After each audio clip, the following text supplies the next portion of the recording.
Our universe hides places where the laws of physics themselves begin to fracture. This is a journey to 25 cosmic extremes, natural laboratories where conditions are so severe they distort, challenge, or completely shatter our established models of reality. By the end, you will understand how these terrifyingly beautiful environments are forcing a total rewrite of the fundamental rules governing everything. What happens when a magnetic field becomes so strong it twists the fabric of space? How does matter behave at the very edge of a point of no return? In these distant realms, reality operates by a playbook we are only beginning to decode. What do you think we might discover when we finally learn to read it? The crust of a neutron star is not rock or ice, but a lattice of atomic nuclei packed tighter than a city into a single sugar cube. Imagine the entire mass of our sun crushed into a sphere the size of a mountain. The gravity at its surface is so immense that if you could drop a marshmallow from just 1 meter above, it would strike with the energy of a nuclear bomb. This force compresses ordinary matter into something alien, a super-dense material where electrons have been forced into protons, creating a sea of neutrons. The landscape here is forged from this degenerate neutron matter, a substance with the density of an atomic nucleus itself. Mountains on this world are not kilometers high, but mere centimeters, yet they possess the mass of entire Himalayan ranges. These tiny, inconceivably dense structures strain against the fabric of spacetime, creating ripples that could, in theory, be detected across the galaxy. But the true ruler of this realm is not just gravity, it is magnetism. Enveloping the star are magnetic fields up to 1 trillion times stronger than Earth's. Fields so powerful they can strip molecules apart from a distance of thousands of kilometers and distort the very quantum vacuum around the star. Within this environment, physics as we know it reaches a breaking point, creating a natural laboratory for states of matter and forces that simply cannot exist anywhere else in the observable universe. But even among neutron stars, one class stands out for its sheer, terrifying power. Magnetars are the universe's ultimate electromagnets, possessing magnetic fields up to 1,000 times stronger than their already extreme neutron star cousins. To grasp this scale, picture a field so potent it could wipe the data from every credit card on Earth from halfway to the moon. This is not a passive halo of force. It is an active, writhing entity that dominates everything around it. The magnetosphere, the zone controlled by this magnetic field, is a place of constant violence and distortion. The field is so strong it exerts immense stress on the star's solid crust, that lattice of nuclear matter. It grips and twists the very surface, storing energy like a colossal spring wound beyond its limit. Eventually, something has to give. The crust cracks in a starquake, a seismic event that releases more energy in a fraction of a second than our sun emits in 100,000 years. This sudden snap reconfigures the magnetic field lines, and in that explosive rearrangement, they unleash a torrent of high-energy radiation, a burst of soft gamma rays that can briefly outshine entire galaxies. This is where our textbook physics meets its match. At these magnetic extremes, the rules of quantum electrodynamics, our theory of how light and matter interact, are pushed into a new regime. The field strength approaches a theoretical threshold where the empty vacuum of space itself is no longer empty. It becomes polarized, a seething quantum foam where particle-antiparticle pairs flicker into existence, and light itself does not travel in a straight line, but is bent and split by the sheer magnetic force. A magnetar's magnetosphere is a natural particle accelerator and a laboratory for quantum effects we could never hope to recreate on Earth, showing us that in the deepest cosmic extremes, even nothingness has a structure that can be twisted. The magnetic fury of a magnetar is anchored to a star, But what happens when that star is spinning at a pace that defies comprehension? Some neutron stars, known as pulsars, rotate hundreds of times every single second. This dizzying spin creates a boundary in space where the known laws of motion and electromagnetism collide, a place called the light cylinder. Picture the pulsar's immense magnetic field, frozen into its surface and whirling around with it. As you move outward from the star, the magnetic field lines must sweep through a larger and larger circle with each rotation. At a certain distance, the tips of those field lines would have to move faster than the speed of light just to keep up with the star's spin. Since nothing can travel faster than light, this creates an absolute barrier. This is the light cylinder, an invisible wall where the rules of the universe force a dramatic change. The co-rotating magnetic field cannot cross this boundary. Instead, it is violently sheared open, forced to break its connection and launch out into space. This process is not gentle. It rips energy directly from the pulsar's furious rotation, converting it into two relentless outflows. The first is an intense blast of electromagnetic radiation, focused into narrow beams along the magnetic poles. The second is a wind of charged particles, electrons and positrons, accelerated to nearly the speed of light. This is where classical electrodynamics, our comfortable understanding of electricity and magnetism, meets a formidable challenge. The models for how charged particles move in a magnetic field break down here, unable to fully describe the mechanisms that generate such powerful beams and winds.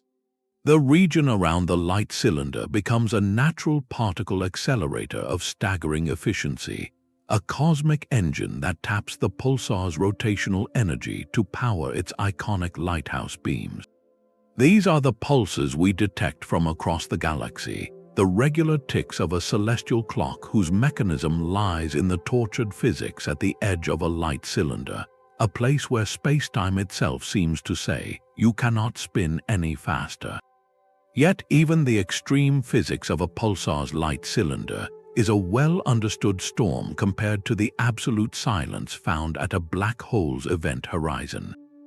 This is the ultimate point of no return, the boundary where the gravitational pull becomes so intense that not even light can escape. Crossing it means leaving our universe's causal structure forever. For an object falling toward this horizon, the laws of physics as described by Einstein's general relativity create a surreal experience. Time itself begins to slow down relative to the outside universe, an effect called time dilation. To a distant observer, the falling object appears to slow, redden, and fade, seemingly frozen just outside the horizon for all eternity. But for the object itself, its local clock ticks normally as it passes the threshold, a one-way trip with no fanfare and no sudden jolt. The real violence happens before the crossing. Tidal forces, the difference in gravity between your head and your feet, stretch and compress matter into strands in a process called spaghettification. These are the last brutal signatures of a predictable, though extreme, gravitational field. But at the very center, within the black hole, general relativity points to a place where its own equations fail, the singularity. Here, density and curvature become infinite, and our current laws of physics provide no answers, only a blank space on the map marked "Here be dragons." This breakdown has provoked a profound theoretical crisis known as the black hole information paradox. Quantum mechanics states that information about a physical system can never be truly destroyed.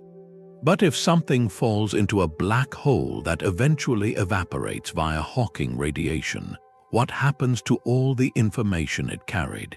The mathematics suggests it is lost forever, creating a fundamental contradiction between our two great pillars of physics. One radical proposal to resolve this is the firewall hypothesis, which suggests the event horizon is not a smooth, empty space but a searing wall of high-energy particles that would incinerate anything crossing it. This idea is deeply troubling as it violates the core principle of general relativity for that region. The immediate vicinity of a black hole, therefore, is not just a physical extreme but a battlefield for the most fundamental theories of reality, a place where our understanding of space, time, and information itself is pushed to its absolute limit. The event horizon marks a boundary of silence, but just outside it lies a realm of unimaginable fury. This is the inner region of a black hole's accretion disk, a maelstrom of superheated plasma caught in a gravitational death spiral. Here, matter stolen from a companion star or interstellar gas does not fall straight in. Instead, it orbits at velocities approaching a significant fraction of the speed of light, creating a flattened, churning disk of incandescent fury. The physics of this environment is a violent ballet governed by two brutal forces. First, friction, not simple rubbing, but a turbulent viscosity within the swirling plasma itself.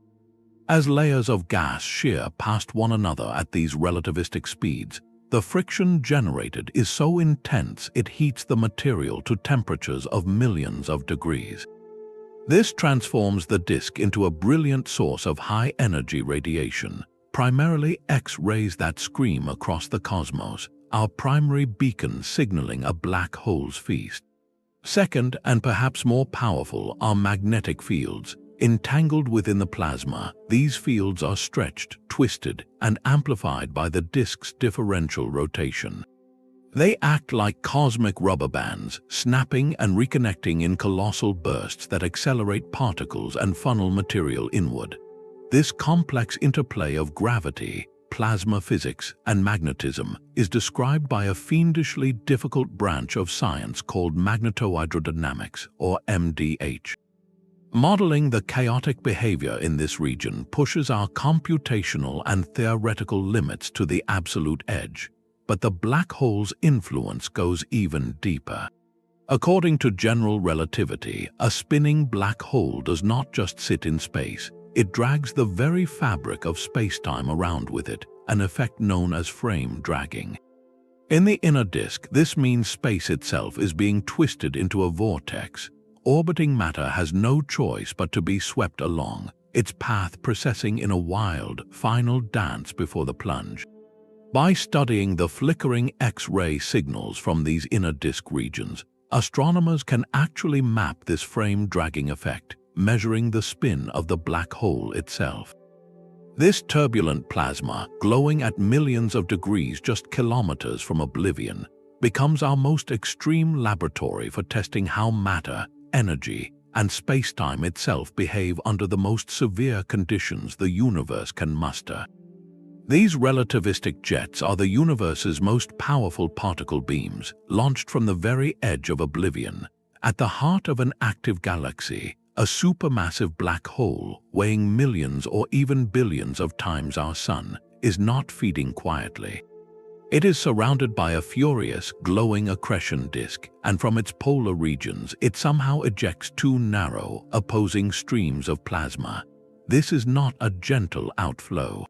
It is a focused torrent of charged particles accelerated to more than 99% the speed of light, stretching across space for tens of thousands of light years, far beyond the host galaxy itself. How does a black hole, an object defined by its ability to trap everything, become the engine for the most energetic eruptions in the cosmos? The formation and collimation of these jets remains one of astrophysics' greatest mysteries. We know the raw energy comes from the gravitational potential of the infalling matter in the accretion disk, and the black hole's immense spin likely acts as a power source, twisting magnetic fields into a tightly wound spring. These magnetic fields are thought to funnel and squeeze the superheated plasma into those narrow, incredibly stable beams, acting like the barrel of a cosmic rifle. But the precise mechanism that can achieve such perfect focus over such staggering distances is unknown, pushing our models of plasma physics and magnetohydrodynamics into uncharted territory. Once launched, these jets become nature's ultimate particle accelerators, far more powerful than anything built on Earth. Within their turbulent flows, charged particles are whipped to energies millions of times greater than those produced in the Large Hadron Collider. When these particles collide with photons or magnetic fields, they generate the highest energy gamma rays and cosmic rays we can detect, messengers from a violent process we are still striving to comprehend. Studying these jets is like trying to understand the inner workings of an engine by only observing the exhaust plume from 1,000 miles away, a plume that can reshape entire galactic clusters and seed intergalactic space with energy for epochs. Deep within the blinding heart of a quasar, far closer to the supermassive black hole than any planet is to its star, exists a storm of gas moving at impossible speeds. This is the broad line region, a realm of chaos where clouds of hydrogen and other elements orbit at velocities reaching tens of thousands of kilometers per second. To our telescopes, this maelstrom reveals itself not as an image but as a fingerprint in light. When we split the quasar's brilliant radiation into a spectrum, we see sharp emission lines from these gases, but they are not sharp at all. They are smeared into broad, fuzzy bands. This blurring is a direct result of the Doppler effect. Some clouds are hurtling toward us at ferocious speeds, their light shifted to the blue end of the spectrum. Others are racing away just as fast, their light redshifted. The combined light from billions of these clouds, all moving in different directions within the region, stretches each spectral line into a fat, recognizable signature of sheer pandemonium. For astronomers, this broadened line is a gift and a riddle. It is a gift because the width of the line directly tells us the range of velocities in that chaotic swarm. Using the laws of gravity, we can then work backward to calculate the mass of the invisible monster at the center holding it all in orbit. It is one of our primary tools for weighing supermassive black holes across the universe. But it is also a profound riddle. What could these clouds possibly be, and how do they survive? They are bathed in the most intense radiation field imaginable, a glare from the hot accretion disk that should vaporize any ordinary gas cloud or blow it apart like smoke in a hurricane. Their very existence defies our basic understanding of how matter behaves under such an extreme assault. Are they not clouds at all, but a continuous, frothing wind from the disk itself? Or are they dense, self-shielding knots somehow condensing in the middle of this energy inferno? The broad line region is a cosmic signature written in blurred light, a testament to both the power of gravity and the stubborn, unexplained persistence of structure in the most hostile environment we can observe. The chaotic glow of a quasar's broad line region is a steady beacon of turmoil, but some cosmic events deliver their entire energy budget in a single, catastrophic flash. A gamma-ray burst is the universe's most powerful explosion since the Big Bang itself, and in its aftermath, physics is pushed into a regime of almost pure violence. When the relativistic jet from a collapsing star or merging neutron stars finally slams into the thin gas of interstellar space, it does not simply slow down. It creates an ultra-relativistic shockwave, a wall of energy moving so fast it defies everyday intuition.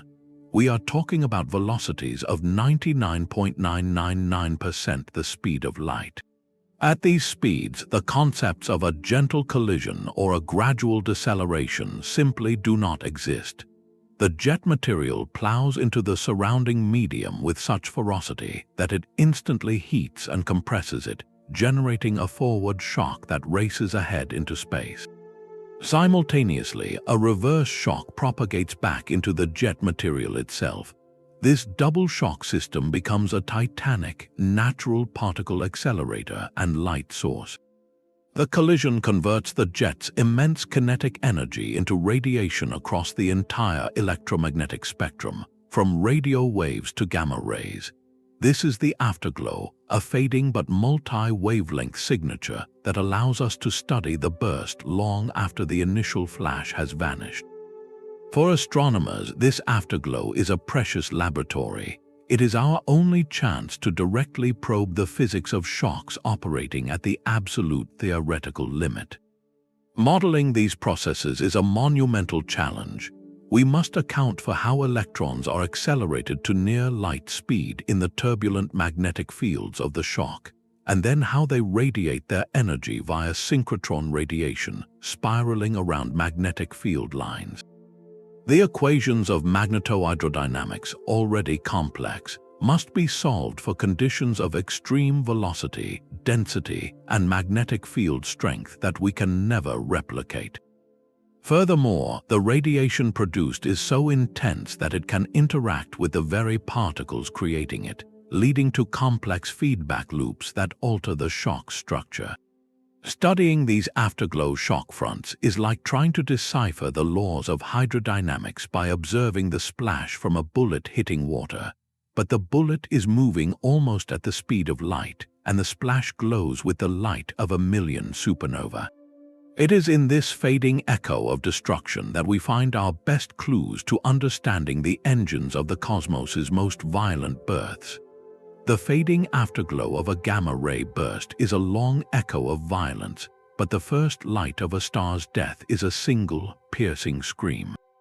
Before a supernova brightens into a spectacle that can outshine a galaxy, there is a hidden moment, a final secret whispered by the star itself. Deep within a massive star that has exhausted its fuel, the core collapses in a fraction of a second. This implosion triggers a rebounding shockwave, a titanic wall of energy that begins a slow, arduous journey outward through hundreds of thousands of kilometers of dense stellar material. For hours or even days, this shockwave fights its way through the star's inner layers, losing energy as it goes, its progress a critical test of our supernova models. The moment of truth comes when it finally reaches the star's tenuous outer atmosphere, its photosphere. After its long struggle through the interior, the shock breaks free. In that instant, the pent-up energy is released not as visible light, but as an unimaginably brilliant flash of X-rays and ultraviolet radiation. This is the shock breakout, a cosmic event so brief it might last only 20 minutes, yet it carries a unique fingerprint. That fleeting ultraviolet pulse is a direct probe, a snapshot of the star's outermost skin at the very moment of its destruction. By analyzing this light, astronomers can measure the star's radius, the density of its outer layers, and the exact structure of its atmosphere just before it was obliterated. It is like learning the detailed architecture of a building by the unique pattern of the flash when it is demolished. Capturing this event is extraordinarily difficult, requiring telescopes to be looking at exactly the right patch of sky at exactly the right millisecond. But when we do, it provides a crucial reality check for our most complex computer simulations of how shockwaves propagate through the intensely dense plasma of a dying star's interior, offering a rare glimpse into the final heartbeat of a giant. That brief, violent flash of a shock breakout signals the birth of a cosmic cinder, a white dwarf, but for some of these stellar remnants, the story is far from over. Locked in a gravitational dance with a companion star, a white dwarf can become the stage for a different kind of physics pushed to its limit. This is the environment of a cataclysmic variable, a binary system where matter is steadily siphoned from a normal star onto the dense surface of its white dwarf partner. The journey begins as gas pulled by the white dwarf's intense gravity spirals inward, but it doesn't fall straight down. Conservation of angular momentum forces it into a flattened, whirling maelstrom called an accretion disk. This disk glows with the heat of friction, a luminous highway channeling material toward its final destination. Yet the most extreme physics occurs not in the disk, but in a razor-thin zone right at the white dwarf's surface, a place called the boundary layer. Here, gas that has been orbiting at thousands of kilometers per second must come to an almost complete stop as it settles onto the star. All that immense kinetic energy, the energy of motion, does not simply vanish. It is converted instantly into heat, creating a sheath of plasma that can reach temperatures exceeding 100 million degrees. This is hotter than the core of our Sun. This boundary layer becomes a natural furnace where our models of plasma physics are tested under extraordinary conditions. We must understand how energy is transported and radiated away in this superheated, dense gas, a process complicated by powerful magnetic fields and complex atomic processes. But there is a more dangerous consequence. As this fresh hydrogen-rich gas accumulates on the white dwarf surface, it is compressed by the star's crushing gravity. The pressure and temperature at the base of this growing layer climb steadily. Eventually, they can cross a critical threshold, triggering a runaway thermonuclear fusion reaction. In a matter of seconds, the accumulated hydrogen fuel ignites not in a controlled burn, but in a devastating explosion that blasts the material back into space. We see this as a nova, a sudden brightening that can make a faint star visible to the naked eye. This cycle of accretion and explosion makes the white dwarf's atmosphere a controlled laboratory for studying the precise conditions that lead to thermonuclear runaway, a process with echoes in the universe's most titanic explosions, but happening right in our galactic neighborhood. While a white dwarf's surface simmers at millions of degrees, our own Sun harbors a far more visible and enduring mystery right in our cosmic backyard. The solar corona, the Sun's wispy outer atmosphere visible during a total eclipse, exists in a state of profound contradiction. The visible surface of the Sun, the photosphere, is a relatively cool 5,700 degrees Celsius. Yet, just a few thousand kilometers above it, in the tenuous corona, the temperature soars to over 1 million degrees. This is the coronal heating problem, a puzzle that has challenged solar physicists for decades. How can the atmosphere be hundreds of times hotter than the surface below? It defies the basic intuition that heat flows from a hotter object to a cooler one, like moving away from a fire to get warmer. The corona is not a placid gas, but a sea of magnetically confined plasma, a superheated soup of charged particles where magnetic fields rule every motion. These fields arch and twist, emerging from the Sun's turbulent interior, creating a dynamic and often violent landscape.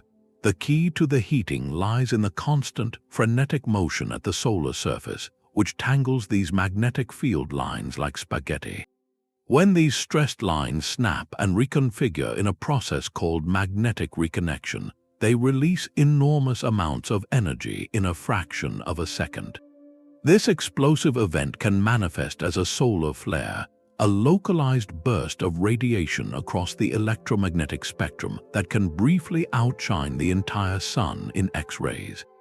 An even larger event is a coronal mass ejection, where billions of tons of coronal plasma are hurled into space, guided by the reconnecting magnetic fields. These eruptions are the most powerful explosions in our solar system, and their physics pushes our models of plasma dynamics to the brink. While we know reconnection provides the energy for these giant outbursts, the quiet, constant heating of the entire corona remains an open question. Is it driven by a constant rain of nanoflares, tiny versions of their larger cousins, or by the dissipation of magnetic waves rippling up from the surface?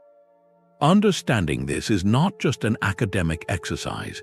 The corona is the source of the solar wind, a stream of charged particles that bathes the entire solar system, and its violent eruptions can disrupt satellites, power grids, and communications on Earth. Solving the mystery of why the Sun's atmosphere is so impossibly hot is a quest to master the fundamental behavior of magnetized plasma, a behavior that governs stars across the universe. These stellar atmospheres blaze with magnetic fury, but there exists a cosmic twilight zone where the fires of a star never truly ignite. Brown dwarfs are celestial in-between objects, too massive to be considered planets, yet not massive enough to crush their cores to the temperatures needed for sustained hydrogen fusion. They are failed stars, cooling embers adrift in the darkness, and their atmospheres are among the most alien and complex laboratories in the galaxy. Unlike the searing, transparent gases of a star, a brown dwarf's atmosphere is a dynamic, layered world of exotic chemistry under extreme pressure. As these objects cool over time, which they do steadily since they lack a stable internal power source, their atmospheric conditions descend through a bizarre sequence of phases. In cooler brown dwarfs, temperatures can drop low enough for clouds to form, but these are not clouds of water vapor. They are clouds of molten iron and silicate minerals, condensing from the atmospheric gases like raindrops forming in our own sky. Picture a global thunderstorm where the rain is liquid rock or droplets of gleaming hot metal, falling through a deep, turbulent atmosphere under a gravitational pull many times stronger than Jupiter's. This environment exists in a profound physical gap. The atmospheric pressure and gravity are stellar in nature, reminiscent of a star's outer layers, yet the chemistry and condensation processes are purely planetary. This creates a theoretical no-man's land where neither stellar nor planetary atmospheric models work perfectly.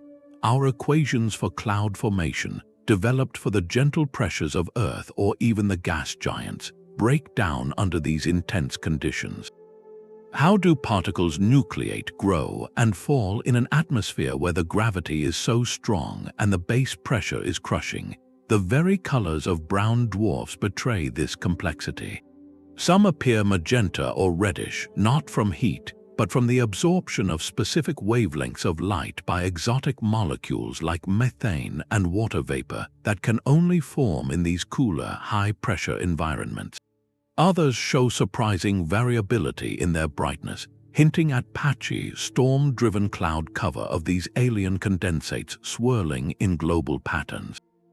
By studying the faint light from these failed stars, we are forced to invent a new branch of atmospheric science, one that must account for chemistry, fluid dynamics, and cloud microphysics under conditions that are literally unimaginable on any world in our solar system.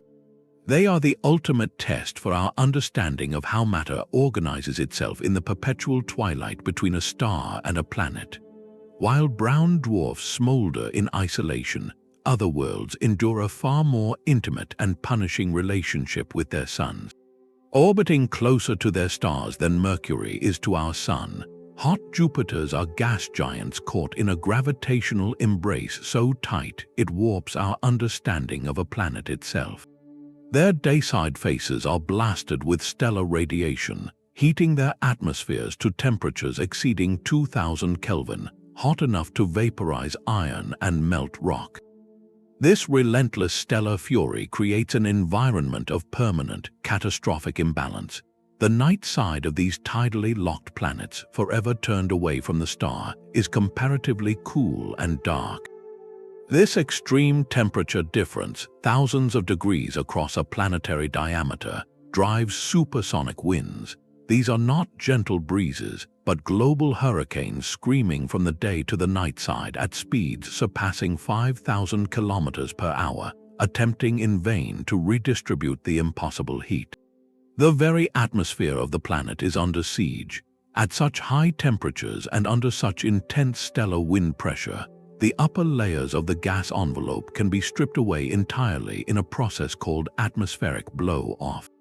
We see this as giant, comet-like tails of hydrogen and helium streaming behind these worlds as they orbit, a visible sign of the planet slowly evaporating under the glare of its sun.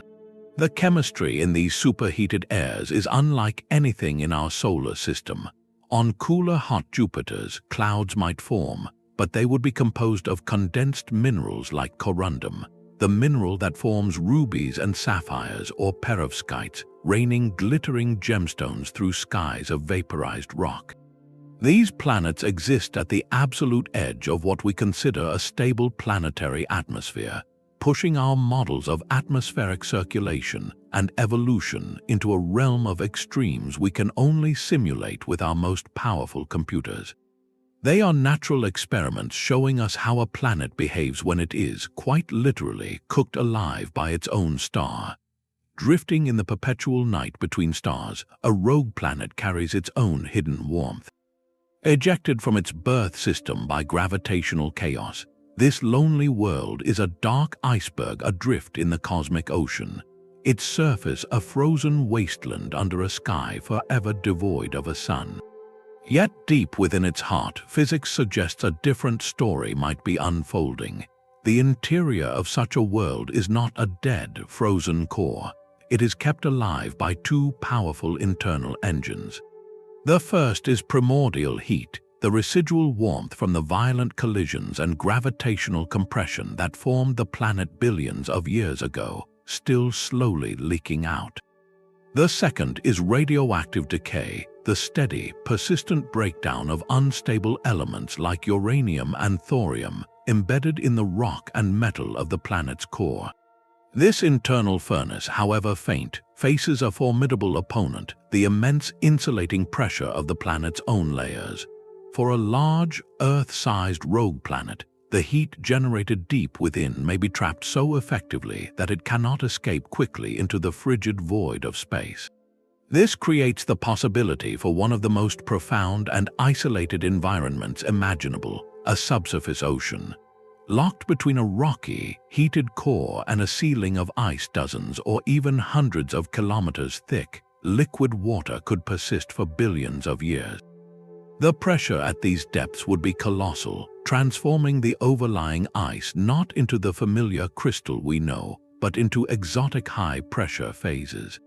Ice 6, Ice 7, these are not merely colder versions of normal ice, but different molecular structures that form under immense stress, with densities higher than liquid water and properties more akin to a hot, solid fluid. An ocean on a rogue planet would therefore be a world sandwiched between rock and strange ice, a dark, pressurized abyss sustained solely by the planet's inner heartbeat. This isn't just speculation, it's planetary science pushed to a cold extreme. It asks how long a world can nurture complexity when utterly severed from the light and warmth of a star, relying entirely on its own deep geological memory for survival. Could such a sunless sea harbor chemistry or even persistence in the absolute dark? The answer lies in the slow physics of heat and pressure, holding a secret long after the star has faded from the sky.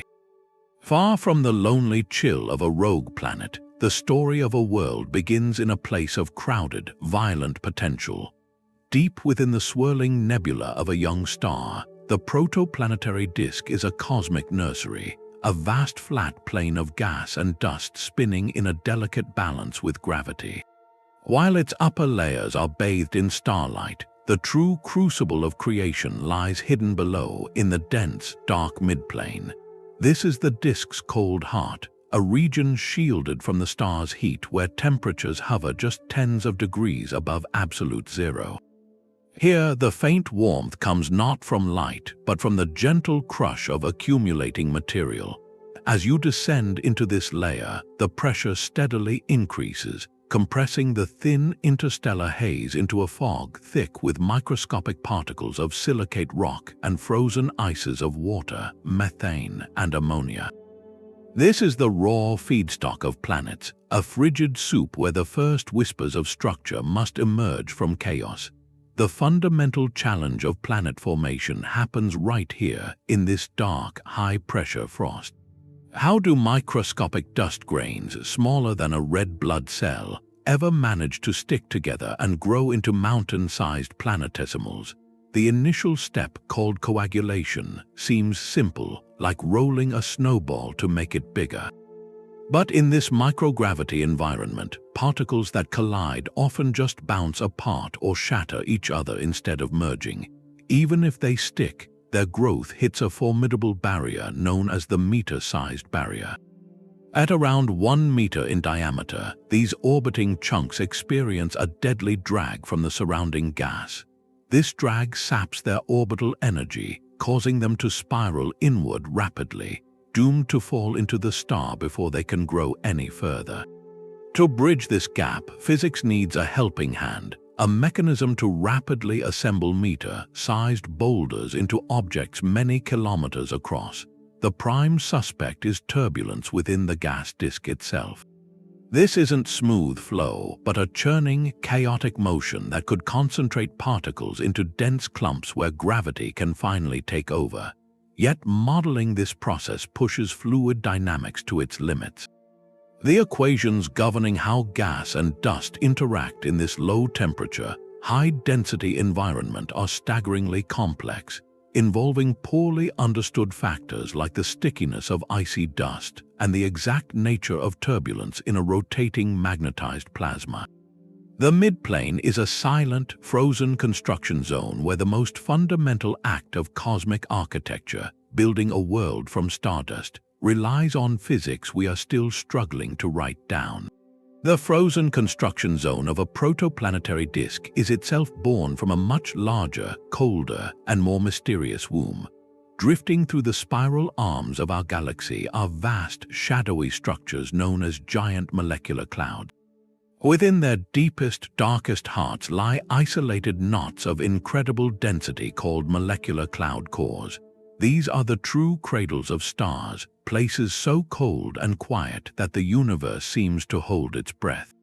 Temperatures here plunge to just 10 degrees above absolute zero, a cold so profound that almost all atoms have paired up into molecules, primarily hydrogen.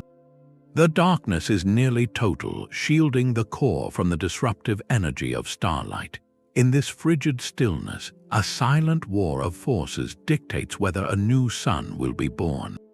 On one side is gravity, the relentless pull inward, yearning to crush the core under its own weight. Opposing it are two powerful forms of support. The first is turbulent pressure, the chaotic, supersonic motions of gas within the cloud that act like a buffeting wind, propping the structure up against collapse. The second, and perhaps more enigmatic, is magnetic support.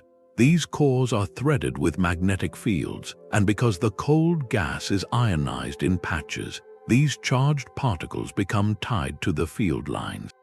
The magnetic field acts like a network of stiff springs, providing resistance against gravity's crush. The ultimate fate of a core hinges on which side wins this battle, a process we call ambipolar diffusion. This is a slow, subtle leak. Neutral molecules unaffected by the magnetic field gradually drift inward under gravity's pull.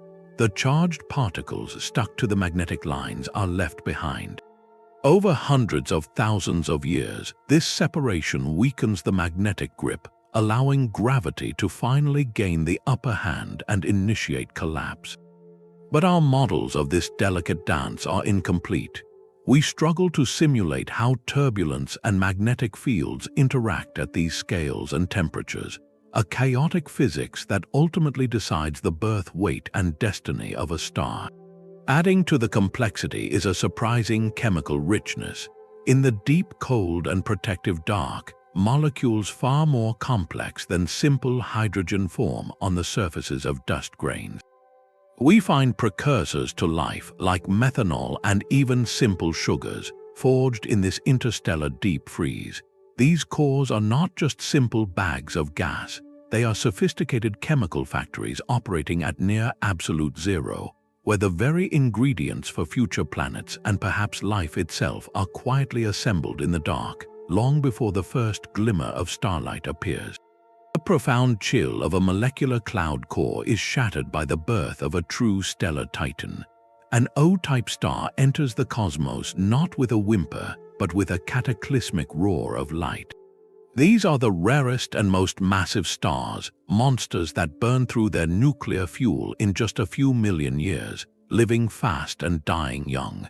Their defining feature is a ferocious output of ultraviolet radiation, a flood of high-energy photons that fundamentally transforms the very nebula that gave them birth.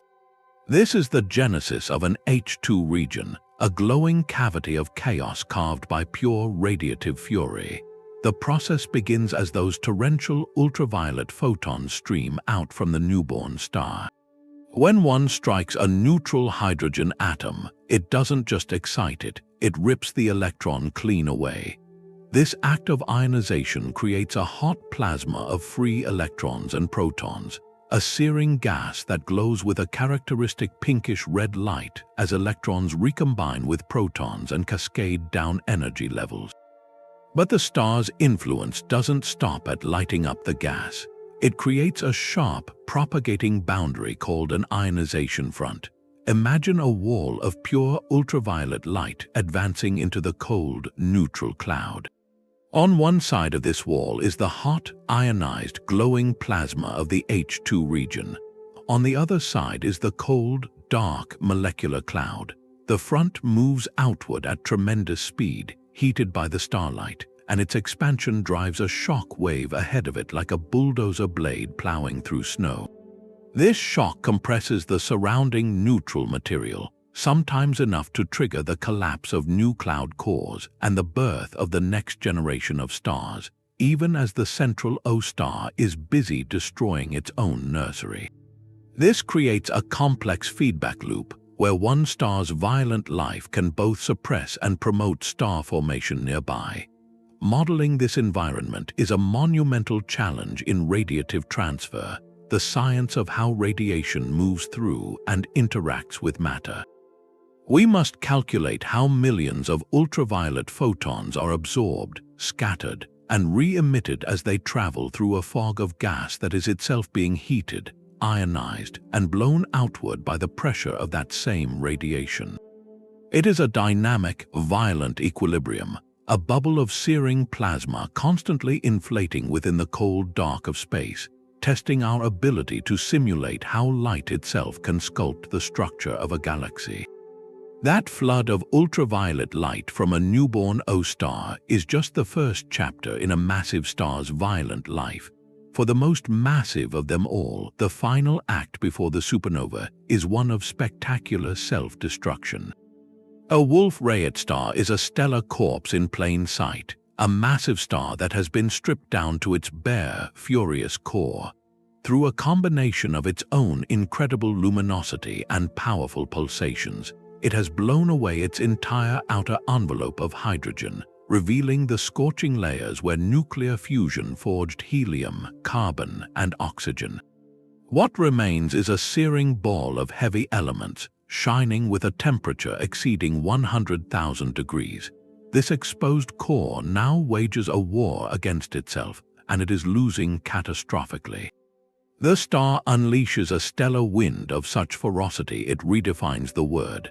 These are not the gentle solar breezes of our sun, but a supersonic hurricane of matter blasted outward at speeds up to 10,000 kilometers per second. The mass loss is staggering. In a single year, a Wolf-Rayet star can eject more material than our entire sun contains.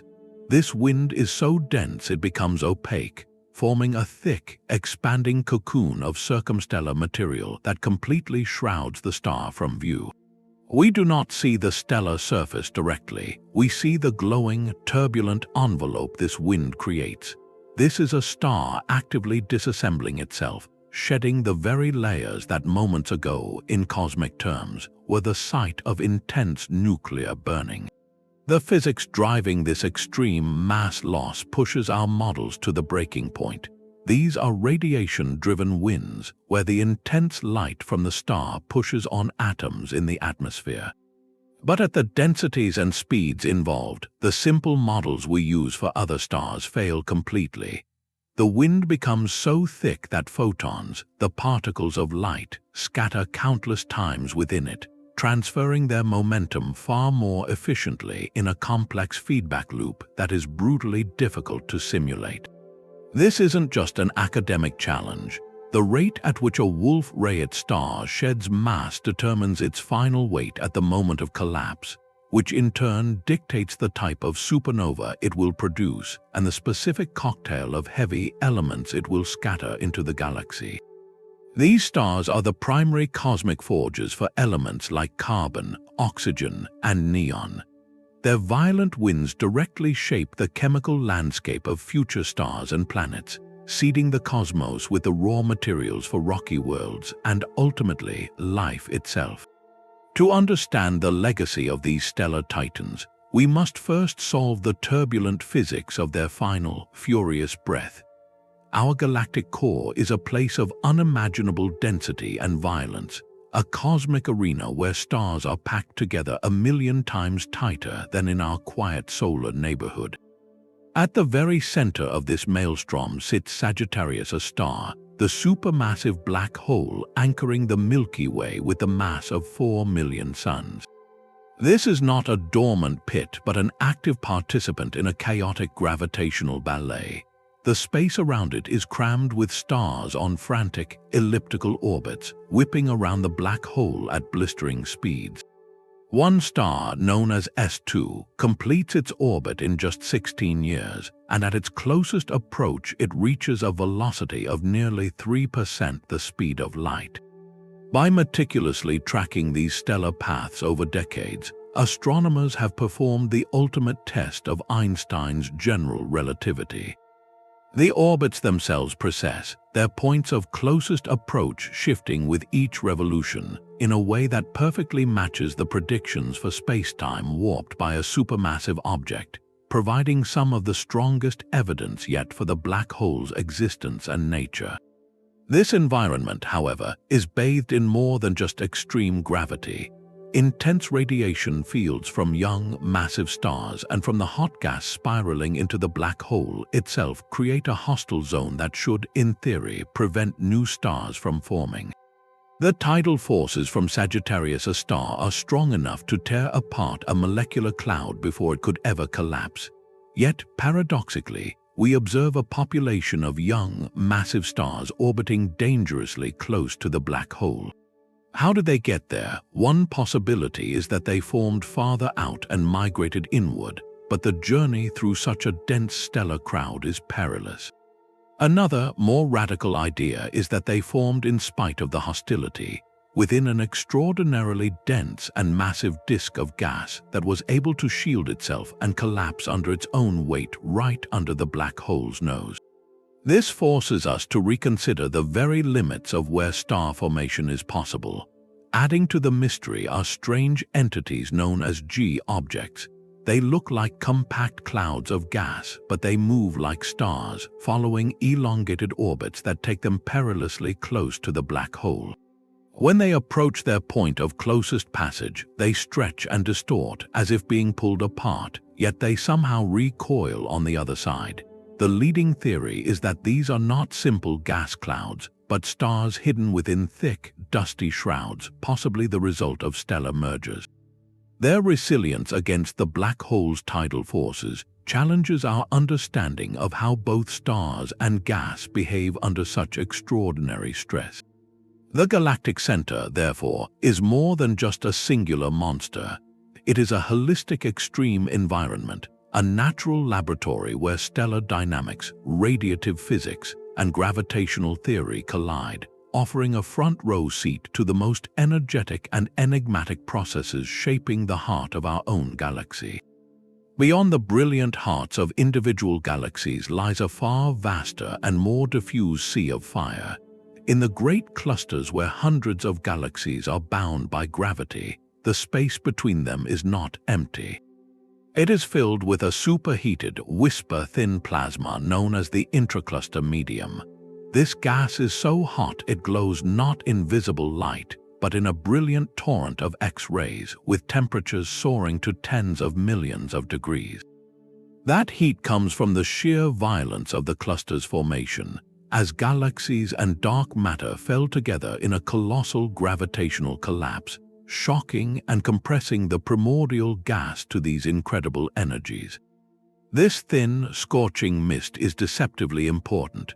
It contains more ordinary matter, more baryons, than all the stars in all the cluster's galaxies combined. It is the dominant reservoir of visible stuff in these cosmic metropolises. But this creates a profound puzzle, the cooling flow problem. Simple physics tells us that such a hot, dense gas should be radiating away its energy in those brilliant X-rays. As it cools, it should condense and flow inward toward the cluster's center, fueling a burst of new star formation in the central galaxy. Yet when we look, we see very little of that predicted cooling and almost none of that star birth. Something is keeping the oven on, reheating the gas and preventing the cosmic downpour. The prime suspect is the supermassive black hole at the heart of the central galaxy. In its active phase, it launches those powerful relativistic jets we discussed earlier.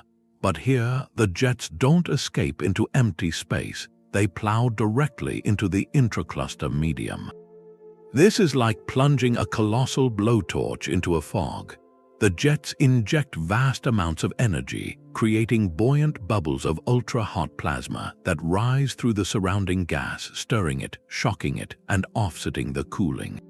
This creates a delicate, self-regulating feedback loop. As gas cools and tries to flow in, it feeds the black hole, triggering an outburst that heats the gas and shuts off the fuel supply.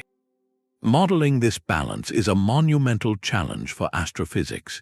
It requires simulating the hydrodynamics of a diffuse plasma over millions of light years, while also accounting for the poorly understood processes of how black hole jets deposit their energy into it.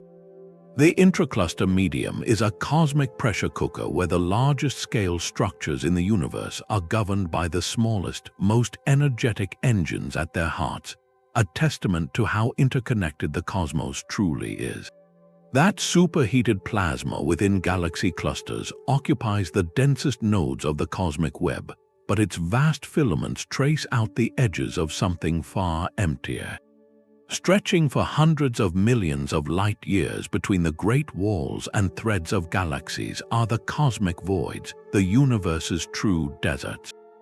Their boundaries are not sharp cliffs, but gentle slopes where the density of galaxies, stars, and ordinary matter falls away to almost nothing. These are the frontiers of emptiness, and the physics playing out there is subtle, immense, and deeply revealing. As you move from the rich filament of a supercluster toward the void's center, the number of galaxies dwindles rapidly. What remains are often isolated, aging galaxies, stranded like islands in an ever-expanding sea of darkness. This stark gradient in density does more than just define a map, it sets matter in motion. Galaxies and even whole groups experience a gravitational tug of war. They are pulled toward the dense clusters and filaments, but also pushed from behind by the sheer lack of matter in the void. This results in large-scale bulk flows, slow river-like motions of entire galactic neighborhoods streaming away from the voids and toward the high-density nodes. These flows are a direct fossil record of the initial conditions of the universe, a lingering echo of the tiny density fluctuations from the Big Bang that grew over cosmic time. By measuring the subtle velocities of galaxies near void boundaries, cosmologists can weigh the unseen scaffolding driving it all. This is where voids become a critical test for dark matter. Our models predict that dark matter, which makes up most of the universe's mass, should also be distributed in a web-like structure. But does it trace the visible galaxies perfectly, or does it form an even smoother, more extensive background? The way galaxies move as they approach the edge of a void, pulled by the gravity of both seen and unseen mass, helps us map the dark matter distribution in these low-density regions. If the motions don't match predictions, it could mean our understanding of dark matter's properties needs revision. Perhaps most profoundly, voids are the primary drivers of the universe's accelerated expansion. While dark energy acts everywhere, it is in these vast, nearly empty regions where its repulsive effect faces the least opposition from the gravitational pull of matter. Think of it like this: in a crowded room, it's hard to move, but in an empty hallway, you can stretch out easily. Voids are the universe's empty hallways, and they are expanding faster than anywhere else. By studying the shapes, sizes, and growth rates of voids over cosmic time, we get a pure measurement of dark energy's strength and consistency. Do voids grow at the exact rate our models predict? Any deviation would signal a flaw in our core cosmological picture. These great deserts, therefore, are not mere blanks on the map. They are active, dynamic entities where the subtle physics of flows, the ghostly presence of dark matter, and the mysterious push of dark energy conspire to shape the largest structures in existence. In their profound emptiness, we find some of the clearest signals of what the universe is truly made of. The profound emptiness of cosmic voids is a feature of the modern universe, but to find its origins we must journey back to a time before galaxies took their familiar shapes. A few 100 million years after the Big Bang, the cosmos was a very different place. It was filled with a thick, cold fog of neutral hydrogen gas, a featureless sea stretching across the infant universe. Into this pervasive gloom, the first pinpricks of light finally ignited. The earliest stars and galaxies, massive and ferociously bright, began to shine. Their birth did more than just pierce the darkness. It initiated a fundamental transformation of the cosmos itself. These objects flooded their surroundings with intense ultraviolet radiation, a light so energetic it could break apart the neutral hydrogen atoms, stripping away their electrons in a process called ionization. This created expanding bubbles of hot, ionized plasma, like clearings burned into a primordial forest. The era of reionization had begun. This was not a smooth, uniform process. It was a patchwork of light and shadow, a cosmic dawn arriving in fits and starts. Bubbles of ionized gas grew around the first clusters of stars and galaxies, gradually merging and overlapping as more luminous sources flickered on. The frontiers of these bubbles were ionization fronts, walls of ultraviolet light advancing into the neutral fog, heating and transforming it. The intergalactic medium during this epoch was a chaotic mosaic, a mixture of the old, cold, neutral hydrogen and the new, hot, ionized plasma. The physics of how these bubbles grew and connected is a critical test of our entire understanding of early structure formation. Were the first luminous objects predominantly massive, short-lived stars, or were they the accretion disks of early supermassive black holes? The speed and pattern of reionization depend entirely on the nature and number of these first light sources. By studying the faint, ancient light from this era, particularly the absorption lines imprinted on the light of the most distant quasars, astronomers can map the final stages of this process. They can see the last remaining islands of neutral hydrogen being evaporated away until the entire intergalactic medium became transparent, a state it has maintained for over 13 billion years. This epoch is more than a historical footnote. It is a severe laboratory for cosmology. The reionization era tests the limits of our simulations. To model it, we must account for the clumpy distribution of dark matter that provided the gravitational seeds for the first structures, the complex and poorly understood physics of how the first stars and galaxies formed within those seeds, and then how their radiation propagated through and interacted with the clumpy intergalactic gas. It is a multi-scale problem of staggering complexity. The timing and completion of reionization place strict constraints on the properties of those first luminous objects, telling us how efficiently the early universe turned matter into light. By probing this era, we are essentially conducting a forensic investigation into the universe's first sources of light, using the transformed state of the entire cosmos as our evidence. The end of the cosmic dark ages was not a single moment, but a turbulent transition that forged the transparent universe we see today, and its lingering echo challenges our most powerful models of cosmic dawn. The transformation of the cosmos during reionization was a monumental event, but its seeds were sown in an era of even more profound and mysterious physics. To understand the origin of everything we see, we must venture back to the universe's first fraction of a second, to a theoretical epoch where the very concepts of space and time were forged in a crucible of pure energy. This is the era of cosmic inflation, a period of exponential expansion so violent it makes the Big Bang itself seem like a gentle afterthought. In this unimaginably brief moment, the entire observable universe expanded from a region smaller than a proton to the size of a grapefruit, and it did so faster than the speed of light. This was not an expansion of matter into space, but a stretching of the fabric of spacetime itself. The engine for this incredible event is theorized to be a strange and all-pervading entity known as the inflaton field. Think of this not as a physical thing you can touch, but as a kind of latent energy woven into the vacuum of space, a state of the universe itself that possessed a peculiar property. It was caught in a false vacuum, a high-energy state that drove a repulsive gravity, causing space to stretch at an ever-accelerating rate.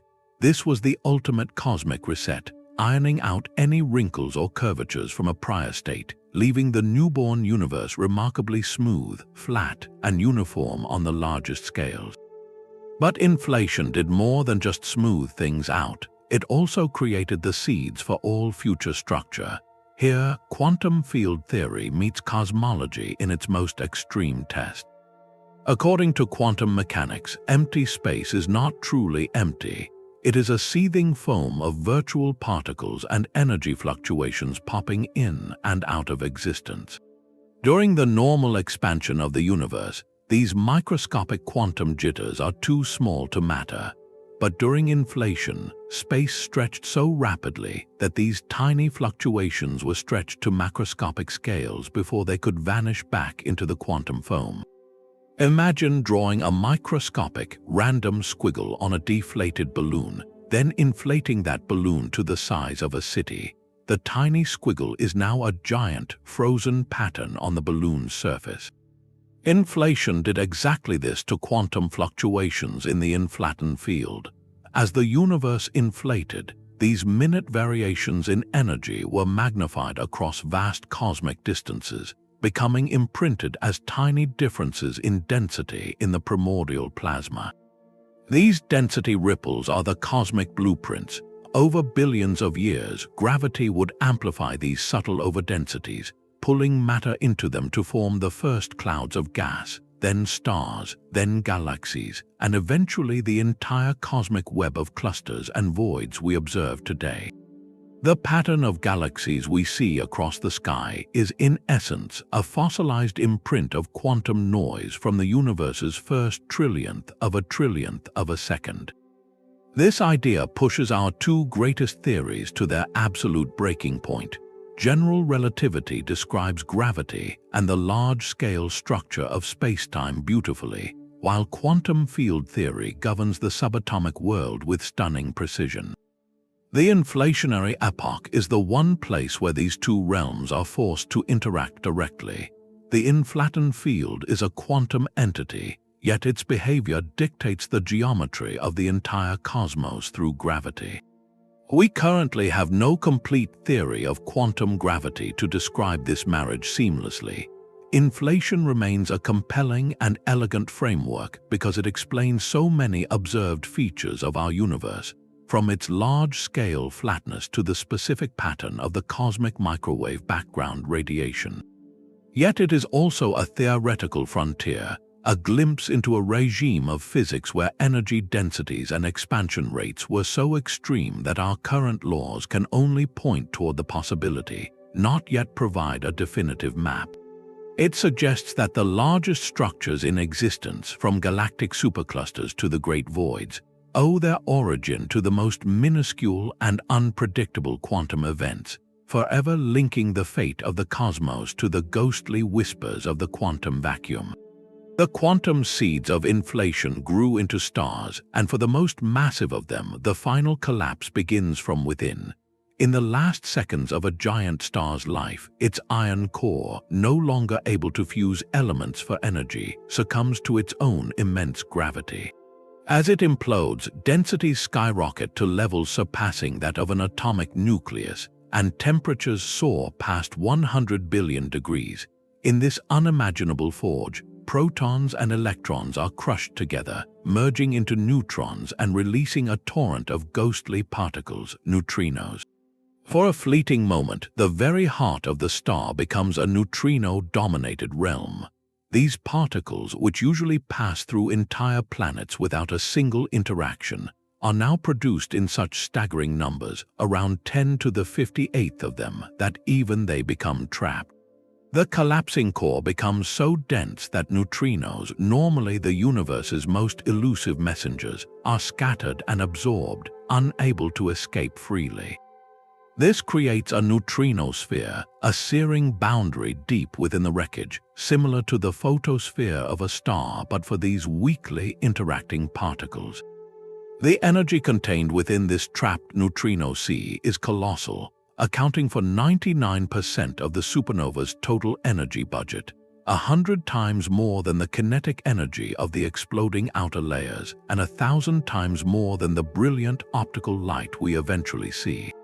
The fate of the star now hinges on these ghosts. The prevailing theory for how a collapsing core rebounds into an explosion, the neutrino-driven mechanism, suggests that a fraction of this trapped neutrino energy is deposited in the layers of infalling matter just outside the nascent neutron star.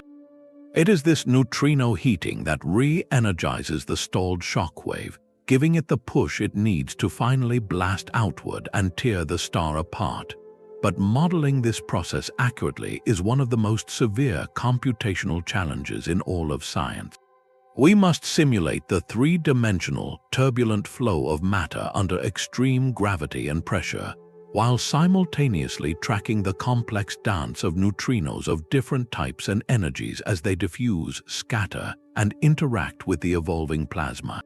It is a problem in nuclear physics, particle physics, hydrodynamics, and relativity all at once. Current simulations often produce explosions that are too weak or fail to explode at all, unless we include effects we are still uncertain about, like convection and standing accretion shock instabilities that churn the material. Solving this puzzle is essential, for the neutrino-driven explosion is the universe's primary foundry. It is this violent rebirth that forges and scatters into space the heavy elements beyond iron, the calcium in our bones, the oxygen we breathe, and the iron in our blood. The supernova's hidden heart, dominated by particles that barely exist to us, holds the key to our own atomic origins, and it remains a chaotic equation we have not yet fully solved. Those ghostly neutrinos help forge the elements, but the gravitational scaffolding for all cosmic structure is built from something far more elusive. Surrounding every galaxy, including our own Milky Way, is a vast, invisible sphere of influence, a dark matter halo. This halo is not a solid shell, but a diffuse cloud of particles that neither emit nor absorb light, detectable only through its immense gravitational pull on stars and gas. According to our most sophisticated supercomputer simulations of cosmic evolution, these halos should have a very specific internal architecture.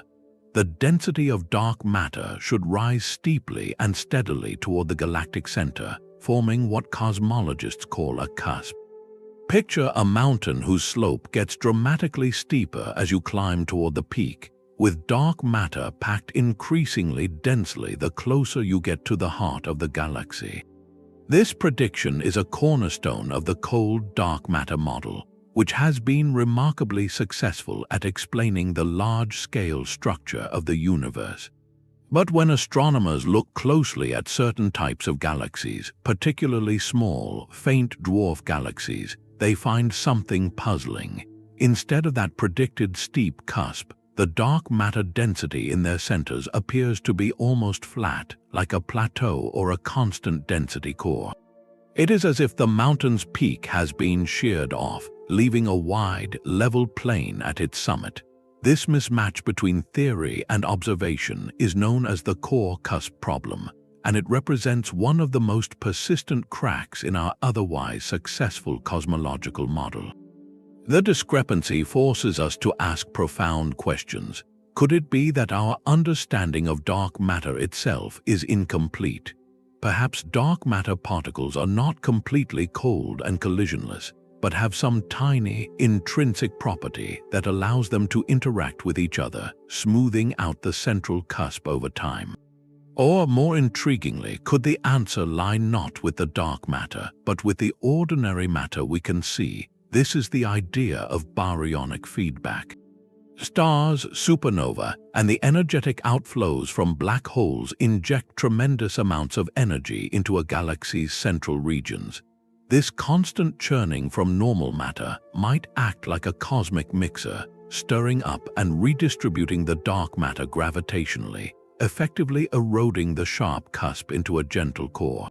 The Core-Cusp problem, therefore, is not merely a technical detail. It is a direct confrontation between our simulations of the invisible universe and our observations of the visible one. Solving it requires us to peer into the deepest gravitational wells of the smallest galaxies, searching for clues that will tell us whether we need to rewrite the rules for dark matter, or simply learn to better account for the surprisingly powerful effects of starlight, wind, and fire on the cosmic dark. From the quantum whispers of inflation to the silent gravity of dark matter halos, a profound pattern connects these 25 cosmic extremes. Each environment, no matter how unique, serves as a natural laboratory where one or more fundamental forces are pushed into a regime far beyond anything we can create on Earth.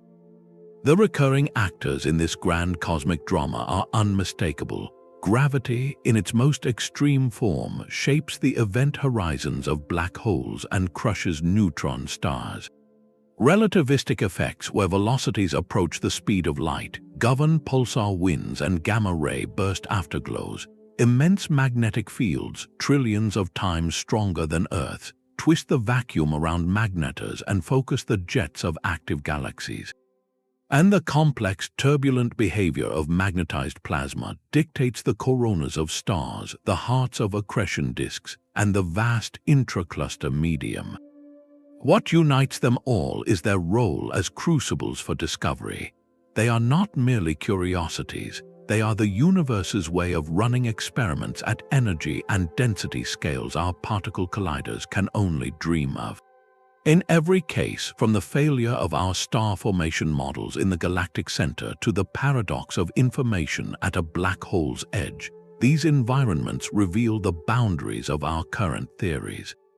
They show us precisely where the standard model of particle physics and Einstein's theory of general relativity, our two most successful descriptions of reality, begin to fray, conflict, or fall silent. The Core-Cusp problem in dwarf galaxies, the missing cooling flows in galaxy clusters, the unexplained persistence of the broad line region in quasars, each is a clue pointing toward physics we have not yet written down. This is how fundamental understanding truly progresses, not in the quiet confirmation of what we already know, but in the confrontation with nature's most severe and unforgiving tests. By listening to the universe's loudest and most subtle signals, from the blast of a supernova's neutrinos to the ancient light from reionization, we are compiling a map of the frontiers of knowledge itself. These violent frontiers are not distant spectacles, they are the universe's own proving grounds, from the crushing density of a neutron star's crust to the fleeting quantum jitters stretched across the cosmos by inflation. Each extreme environment we have explored presents a unique and unforgiving test. Our theories of physics must account for the magnetic vacuum around a magnetar, the chaotic plasma at a black hole's inner edge, and the paradoxical chill of a rogue planet's hidden ocean. They must explain why the sun's corona is searing hot, how galaxies move at the edges of vast voids, and what seeds from the first instant grew into the cosmic web. When our models fail to match what we observe in these natural laboratories, that is not a setback, it is the most valuable signal of all. It is the universe pointing directly to the gaps in our understanding, to the new physics waiting to be written. This relentless pursuit, this drive to explain the inexplicable in the most severe corners of reality, is what propels both astronomical discovery and theoretical innovation forward. Every time a telescope captures the flicker of a distant quasar or a simulation unravels the chaos of a supernova's heart, We are not just learning about places we will never visit. We are deciphering the fundamental rules that govern existence itself, rules written in the language of extreme gravity, light, and time. The journey to understand these limits is endless, and it invites all of us to look up and wonder. Stay curious, follow the missions that push our instruments further, and support the science that reads the story of the cosmos in its most violent and beautiful handwriting.